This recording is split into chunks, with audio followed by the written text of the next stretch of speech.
Well, I've got the thing freestanding now. All of the legs are welded on. Now I gotta wheel this thing outside and grind the welds down on top so that the steel top will fit reasonably flat. I'm just trying to get as much as I can done now. Anything fancy as far as I thought about maybe building like a little shelf on the bottom part of that that maybe extends halfway across or whatever. That's going to have to happen later on. I just mainly want to get something up with a bench vise mounted to it for now. So we're moving right along here. I got probably about an hour or more of grinding before I can go any farther, so I better get grinding. Well, I've got those welds ground down flush, and I've got the steel top C-clamp down.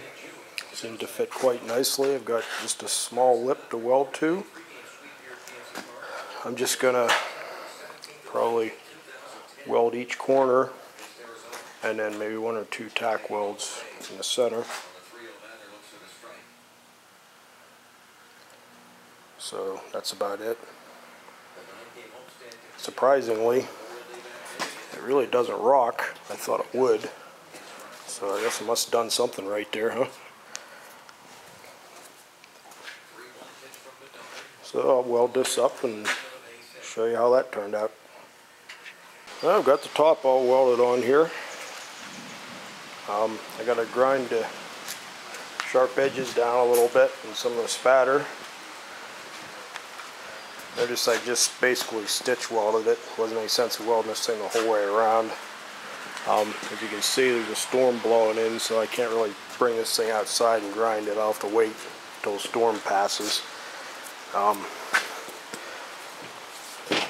Doesn't really rock still. It does a little bit. Now that I've welded that top, that kind of pulled it up some. But at some point I still have some flat plates to weld onto the bottoms of the legs. And I can, whichever happens to be the shorter side, I can kind of shim that up slightly and weld the plate on there, and it'll be good and sturdy. Really, I mean, you really have to try to move this thing anyways. It's not like it's rocking all over the place, which that's quite surprising. That usually doesn't happen. Stuff like this that I weld up. So next step is going out and finding a bench vise to mount on this. So maybe while this storm is going, maybe that's what I'll do, go out to a local Home Depot and a couple of other places, see what they got. Well, I've got the bench sitting in place pretty much where I'm going to use it. Cleaned up the top a little bit. It was pretty greasy and cruddy. Wiped down the legs while I was at it. Went out and found a bench vise that I don't know if I'm really that happy with it, but that's about the best I was able to find locally. Some sort of Chi-Com vise, which I guess that's all you're going to find anymore unless you want to spend $500 on one.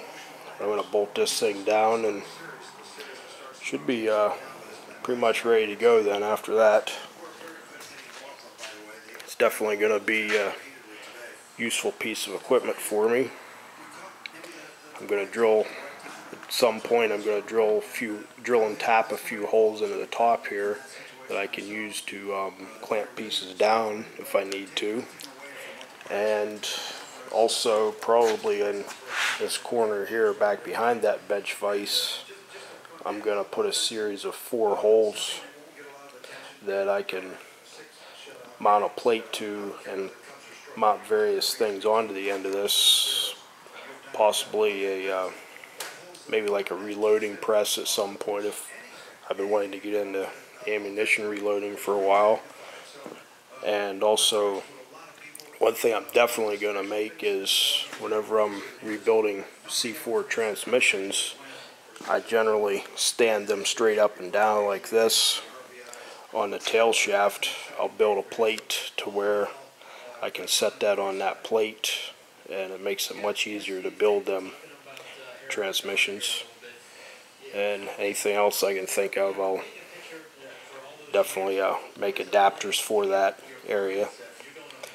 But for the most part, I'm pretty much done with this thing. It turned out quite well, I feel. I don't think I'm really going to need any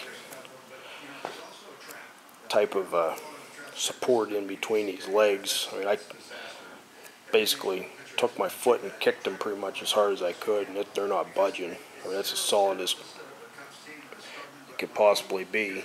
And probably the heaviest thing I'm going to have on top of here is maybe like engine blocks,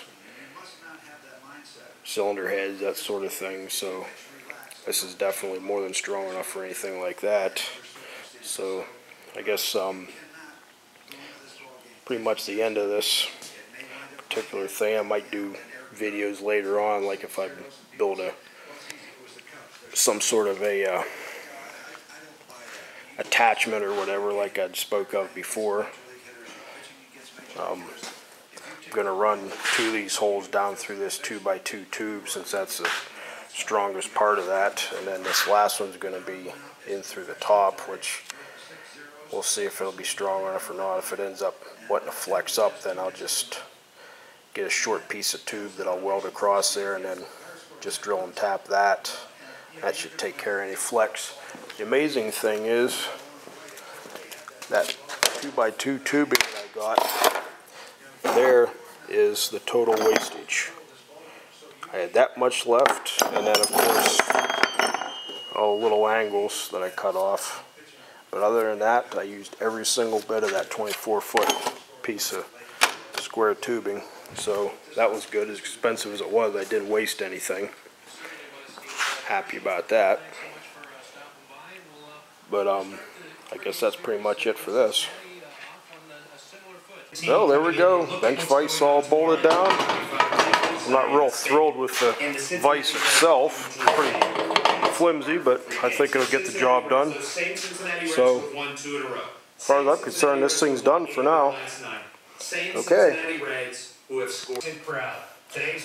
One final note, this is a very good little handbook. If you can find one in the library or on Amazon or someplace like that. The Pipe Fitters and Pipe Welders Handbook. I don't do this stuff every day, so this is a really good book to refer to. Obviously, if you're a professional, you do this every day, you're not going to need this, but basically I do this just a few times a year, and it's a very good book, and I highly recommend it.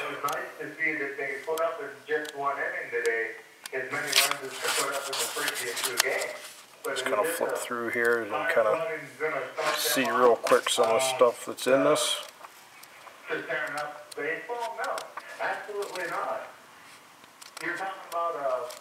A lot of good stuff in here.